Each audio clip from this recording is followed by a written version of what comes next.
दोस्तों, बीजेपी को बहुमत नहीं मिला। बहुत ही दुख की बात है और ये हम सभी हिंदुओं के लिए बहुत ही शर्म की बात है कि 100 करोड़ होने के बावजूद हम लोगों ने बीजेपी को बहुमत नहीं दिया। फ्रेंड्स, आखिर इस महामानव की, इस देवता जैसे पुरुष की आखिर क्या गलती थी? क्यों हम सभी लोगों ने इनको मिलकर हरा दिया? आखिर इन्होंने ऐसी क्या गलती हम लोगों के लिए की जो हम लोग इनको 272 सीट भी नहीं दे पाए?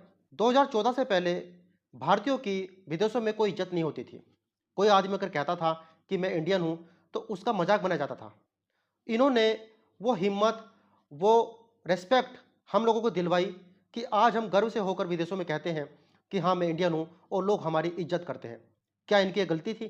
2014 से पहले इस देश का नागरिक हताश था, निराश था और बहुत ही गरीबी का जीवन जी रहा था।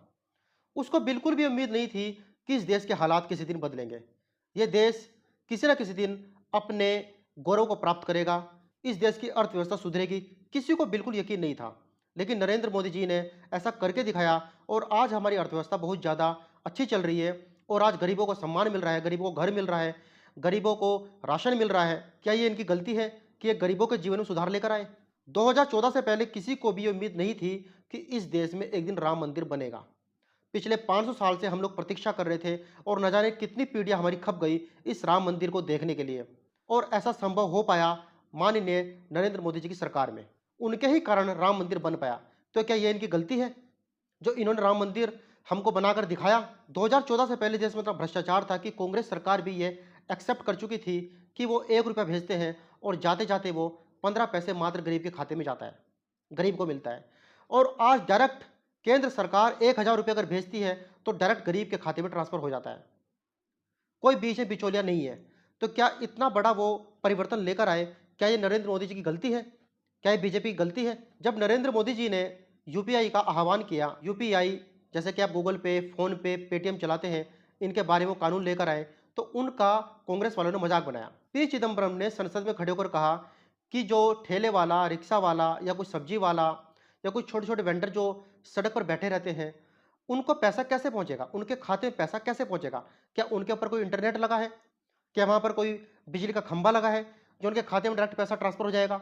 मतलब इन लोगों के लिए एक चमत्कार जैसा था, कांग्रेस वालों के लिए। और जितने भी ये बड़े बड़े सो कॉल्ड अपने आप को नेता समझते हैं, पॉलिटिशियन समझते हैं, जो पिछले 70-75 साल में जैसा कुछ नहीं कर पाए, वो लोग इस सबको एक भ्रांति समझते थे, एक झूठ समझते थे। लेकिन नरेंद्र मोदी जी ने ऐसा करके दिखाया और आज छोटा-छोटा वेंडर अपने खाते में फ़ोन पे, पेटीएम, गूगल पे के द्वारा, भारत पे के द्वारा अपने खाते में पैसा लेता है। आज कैशलेस ट्रांजैक्शन इस देश में इतना बढ़ चुका है कि हम टॉप 5 में पूरे वर्ल्ड में आ चुके हैं। नरेंद्र मोदी जी ने छोटे-छोटे वेंडर के खाते खुलवाए, जनधन खाते खुलवाए, ज़ीरो बैलेंस पर खाते खुलवाए। तो क्या ये नरेंद्र मोदी जी की सरकार की, बीजेपी की गलती है? 2014 से पहले हमारे देश में सड़कें इतनी अच्छी नहीं हुआ करती थी। अगर आपको 200 किलोमीटर चलना होता था, तो 200 किलोमीटर चलने के लिए भी आपको 6 घंटे, 7 घंटे, 8 घंटे तक लग जाते थे, क्योंकि सड़कें अच्छी नहीं थी। और आज आप 200 किलोमीटर मात्र 2.5 से 3 घंटे में कवर कर सकते हो। तो उससे आपका कितना पेट्रोल बचता है, कितना समय बचता है।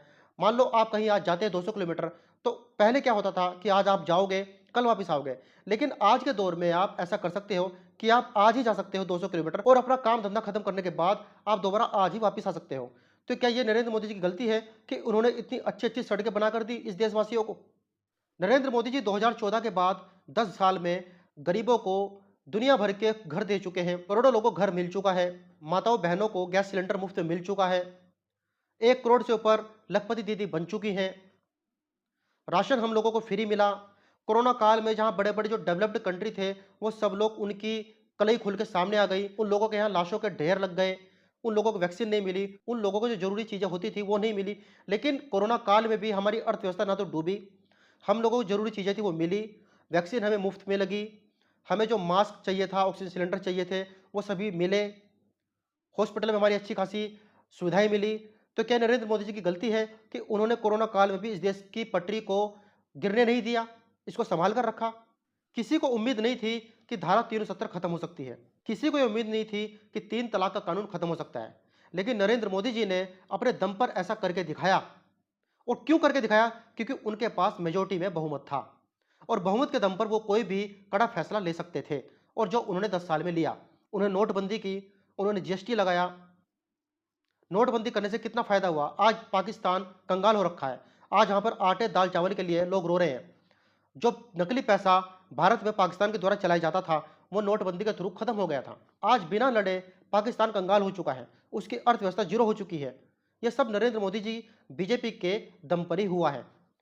तो क्या उनको बहुमत देना हमारी पहली प्रायोरिटी नहीं थी?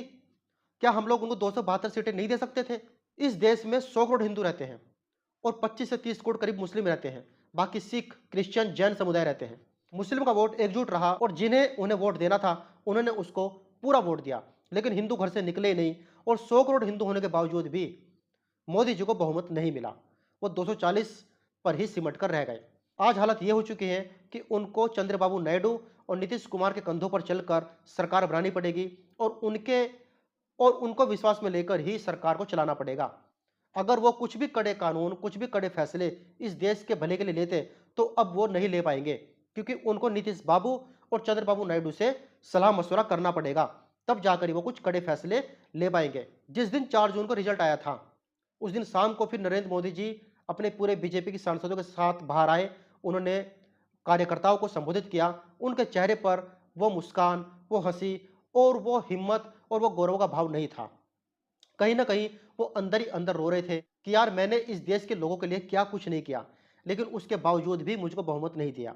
वो बेचारे अंदर अंदर रो रहे थे कि यार, मेरे कोई आगे है ना पीछे है, मैं इन देशवासियों के लिए दिन रात एक कर रहा हूँ, मेहनत कर रहा हूँ, मर रहा हूँ इनके लिए, लेकिन ये देशवासी मुझे बहुमत भी नहीं दे सकते। दोस्तों, हिंदू जो व्यक्ति है, दोस्तों हिंदू जो समुदाय है, वो 1400 साल पहले गुलाम क्यों बना था और आज भी गुलाम बनने क्यों जा रहा है? इसके कारण यह है कि हिंदू के अंदर फूट पड़ती है।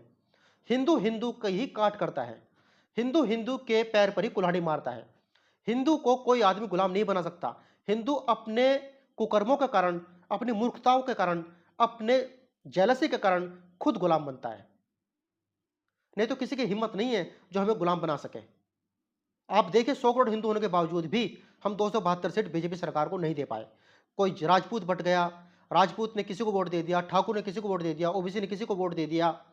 किसी एक सांसद के मुंह से गलत टिप्पणी निकल गई तो सारे राजपूत, ठाकुर, जितने भी अपर कास्ट वाले सब नाराज हो गए। आप देखिए राजस्थान में क्या हाल हुआ। राजस्थान में जहां बीजेपी की 25 में 24-23 सीट आती थी, वहां आज मात्र 14-15 सीट है।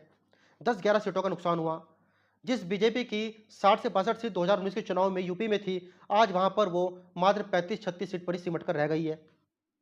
क्योंकि ना तो राजपूत इकट्ठे हुए, ना ठाकुर इकट्ठे हुए, ना ओबीसी इकट्ठा हुआ, ना दलित इकट्ठा हुआ, ना कुर्मी इकट्ठा हुआ, ना कुशवाहा इकट्ठा हुआ। सब ने जातियों बटकर अपने अपने फायदे के लिए अपने अपने कैंडिडेट को वोट किया और वहीं मुस्लिम वोट एकजुट रहा।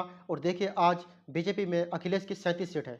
कांग्रेस की पिछले चुनाव में 2019 में 1 सीट थी, आज सीट 6 सीट है। तो दोस्तों, अभी भी आपके पास वक्त है कि आप जातियों बटकर मत रहो, एकजुट होकर रहो और एकजुट होकर इस बीजेपी सरकार और मोदी जी को वोट करो। आपका एक वोट सिर्फ एक वोट नहीं है, ये विरोधियों के, लिब्रांडों के पिछवाड़े में डंडा घुसाने का काम करता है। यह वोट आपकी एक ऐसी ताकत है कि इस एक वोट के दम पर आप दुनिया बदल सकते हो, आप भारत का भविष्य बदल सकते हो, आप भारत के लिए अच्छे से अच्छे कानून बनवा सकते हो। तो इस वोट की ताकत को समझो। जहां मोदी जी गर्मी में दिन रात निकलकर आपके लिए रैली कर रहे थे, आप लोगों को एकजुट कर रहे थे, तो क्या आप थोड़ी सी गर्मी सहन कर कर, आधा एक घंटा की गर्मी सहन कर कर आप उनको वोट देने नहीं जा सकते थे? और जो लोग कहते फिर रहे हैं, हंस रहे हैं कि मोदी जी को हमने हरा दिया, योगी जी को हमने हरा दिया, बीजेपी को हमने हरा दिया, आपने किसी को नहीं हराया। आपने हराया अपने आप को, खुद को। इसलिए मोदी जी के ना कोई आगे है ना पीछे है, आपके आगे भी है, पीछे भी है। इसलिए बात को समझो। अभी भी आपके पास वक्त है, एकजुट होकर रहो और बीजेपी को वोट करो।